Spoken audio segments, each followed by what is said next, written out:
Bismillahirrahmanirrahim. Assalamualaikum warahmatullahi wabarakatuh. Selamat pagi anak-anakku semuanya. Bagaimana kabar antum hari ini? Ustazah berharap antum semuanya dalam keadaan sehat.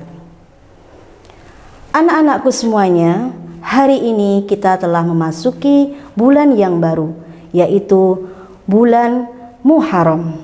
Hari ini tanggal 1 Muharram 1442 Hijriah.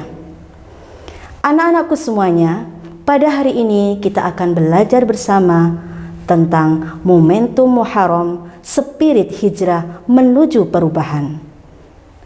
Apa saja yang akan Ustazah sampaikan? Tentunya ada poin-poin penting yang bisa kita pelajari dari pelajaran hari ini.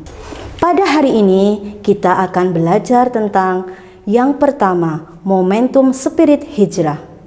Yang kedua, salah satu bulan haram. Poin yang ketiga yaitu amalan yang dilakukan. Dan yang keempat, fadilah Muharram.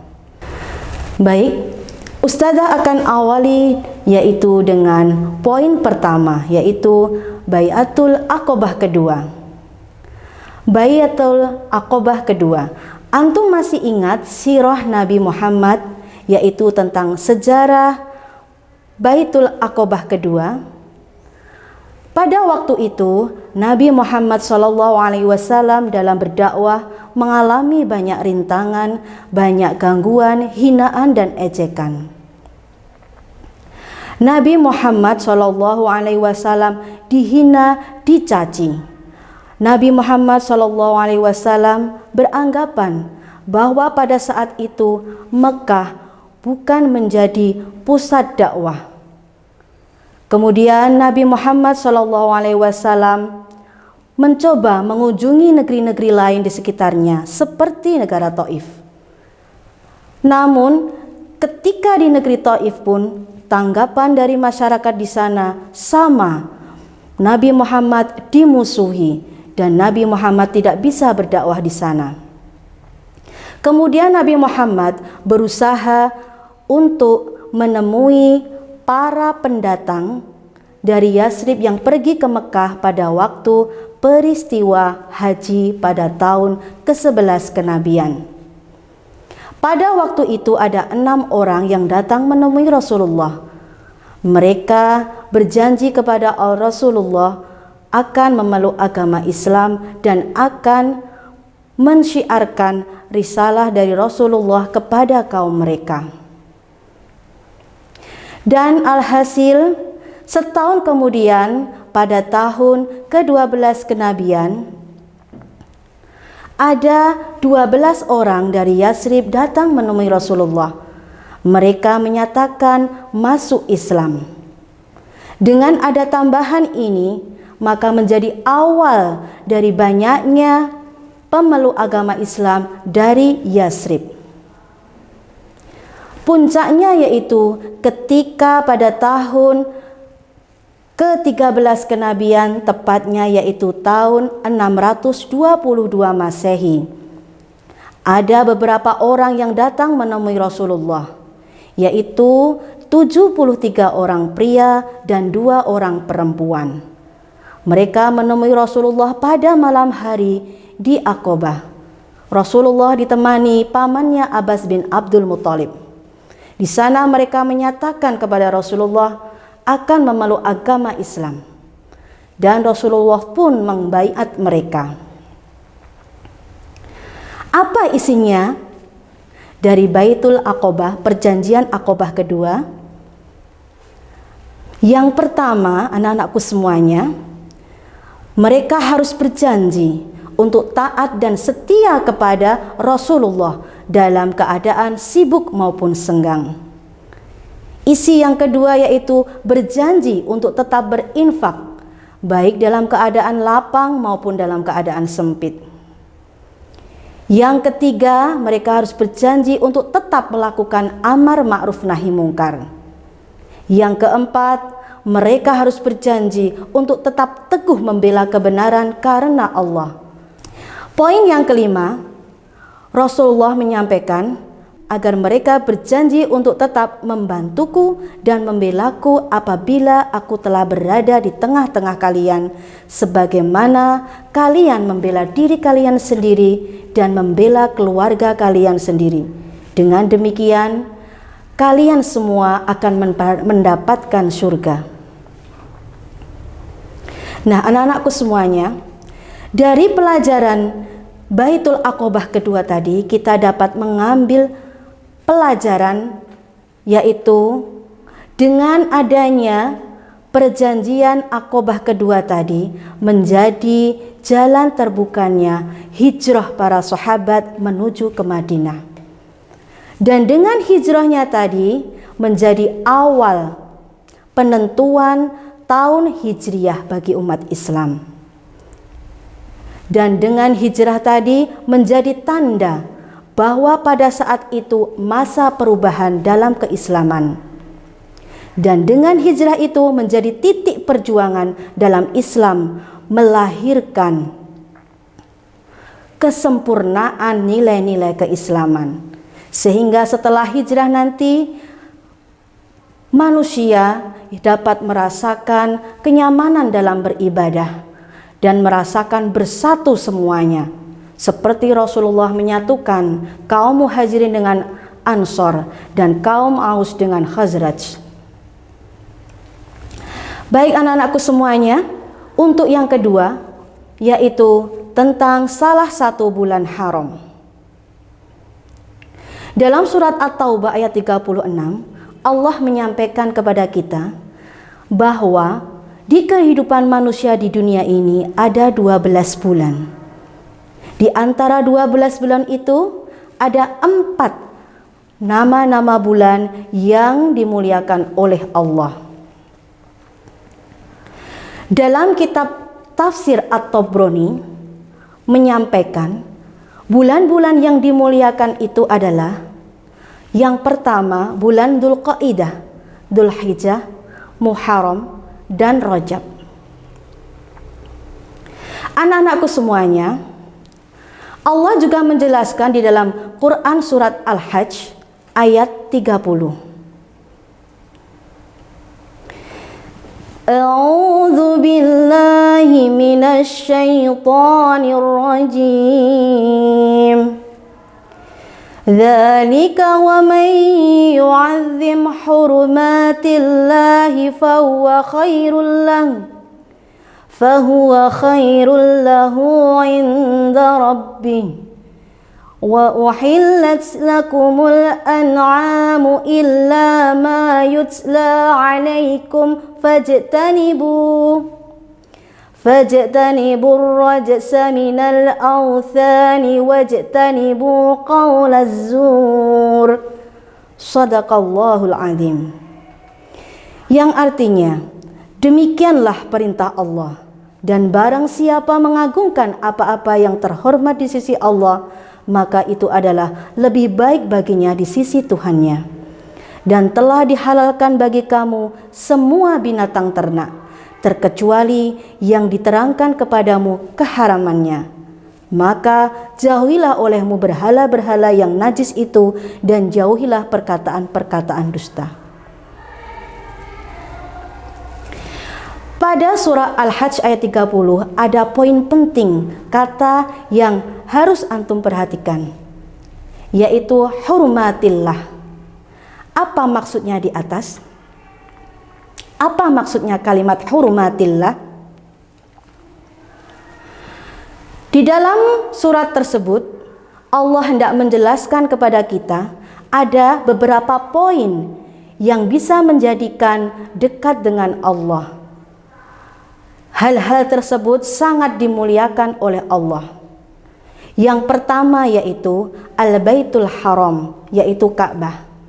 Antum tahu anak-anakku semuanya, Ka'bah itu adalah kiblatnya orang Islam, berada di kota Mekah dan dikelilingi oleh Masjidil Haram.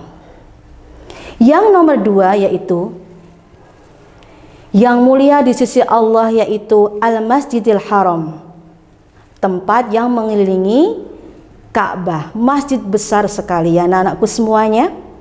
Di sini orang-orang yang naik haji pasti akan berada di sana, yaitu kegiatan tawaf mengelilingi Ka'bah. Yang ketiga anak-anakku semuanya, yaitu Al-Balatul Haram, Makkah dan Madinah. Dua kota ini sangat dimuliakan oleh Allah. Kota Mekah yang di dalamnya ada Masjidil Haram, kota Madinah yang di dalamnya ada Masjid Nabawi. Kota Madinah adalah sama sucinya dengan kota Makkah, maka sering disebut juga dengan kota suci yang kedua setelah Makkah Al-Mukarramah. Hal-hal yang dimuliakan Allah yang nomor 4 yaitu Masy'aril Haram, yaitu Musdalifah, di mana orang-orang berhaji pada saat itu akan melakukan suatu kegiatan yang salah satunya yaitu di Musdalifah, terletak di antara Arafah dan Mina. Yang kelima, Al-Ashhurul Hurum, bulan-bulan haram, bulan-bulan yang disucikan. Allah menyampaikan kepada manusia bahwa bulan-bulan ini adalah bulan yang suci, yang bagi orang yang beriman apabila bertemu dengan bulan-bulan tersebut, maka orang-orang tersebut harus memuliakannya, menghormatinya. Apa saja bulan tadi anak-anak masih ingat? Dzulqa'dah, Dzulhijjah, Muharram, dan Rajab. Nah, anak-anakku semuanya, poin apa yang penting dari ini semuanya tadi? Hal-hal yang dimuliakan Allah. Allah hendak menegaskan kepada kita betapa penting kedudukannya bulan-bulan Muharram itu. Kita sebagai umat muslim harusnya bersyukur dan berbahagia karena Allah mengabarkan kepada kita ada bulan-bulan yang memiliki keutamaan dan bulan-bulan itu memiliki hal yang spesial di hadapan Allah, sangat dimuliakan oleh Allah. Maka kita sebagai umat Islam wajib untuk mensyiarkannya. Dengan cara apa anak-anakku semuanya? Kita melaksanakan amalan-amalan yang dianjurkan oleh Allah dan Rasul-Nya. Dan kita sebagai umat Islam wajib mensyiarkan kepada orang-orang sekitar kita, mengajak mereka untuk ikut berbahagia, ikut mengamalkan apa-apa yang sudah diajarkan oleh Allah dan Rasul-Nya. Baik anak-anakku semuanya, untuk poin ketiga, amalan apa ya yang harus kita lakukan di bulan Muharram? Yang pertama, puasa Asyura. Pada bulan ini kita dianjurkan untuk berpuasa, yaitu pada tanggal 10 Muharram. Pada hari itu ada peristiwa yaitu Nabi Musa alaihissalam diselamatkan oleh Allah dari kejaran Raja Fir'aun. Kita sebagai umat Islam dengan adanya peristiwa itu harusnya bersyukur dan melaksanakan anjuran Rasulullah untuk berpuasa pada tanggal 10 Muharram. Amalan yang kedua yaitu puasa Tasu'a, yaitu puasa yang dilakukan pada tanggal 9 Muharram. Sebelum Nabi Muhammad wafat, Rasulullah SAW menyampaikan pesan untuk berpuasa sebelum tanggal 10 Muharram, yaitu puasa 1 hari di tanggal 9 Muharram, karena untuk menyelisihi kaum Yahudi yang berpuasa mengkhususkan pada tanggal 10. Amalan yang ketiga yaitu bersedekah.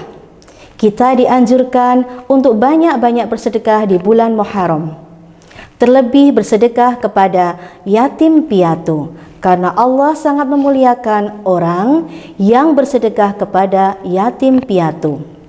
Seperti hadis Rasulullah SAW, sedekah kepada anak yatim dapat menghapuskan dosa bagaikan air memadamkan api. Amalan yang keempat adalah bertaubat, kembali ke jalan Allah. Kita harus bisa memperbaiki diri sendiri.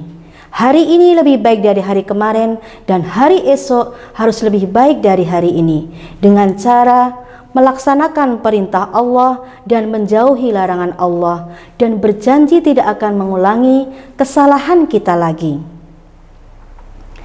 Baik anak-anakku semuanya, untuk yang keempat yaitu tentang fadilah bulan Muharram. Antum tadi sudah mempelajari dari poin 1 sampai poin 3. Sekarang apa fadilahnya bulan Muharram bagi kita? Yang pertama yaitu ketika kita mengerjakan amalan di bulan Muharram, maka pahalanya akan dilipat gandakan oleh Allah. Dan apabila kita berbuat dosa, maka sama seperti tadi kebaikan, dosanya kita juga akan dilipat gandakan oleh Allah. Maka anak-anakku semuanya, semangat ya nak ya, pada bulan Muharram ini kita berbanyak beramal soleh seperti yang Ustazah sampaikan tadi. Yang kedua, meluaskan belanja di jalan Allah. Apa maksudnya anak-anakku semuanya?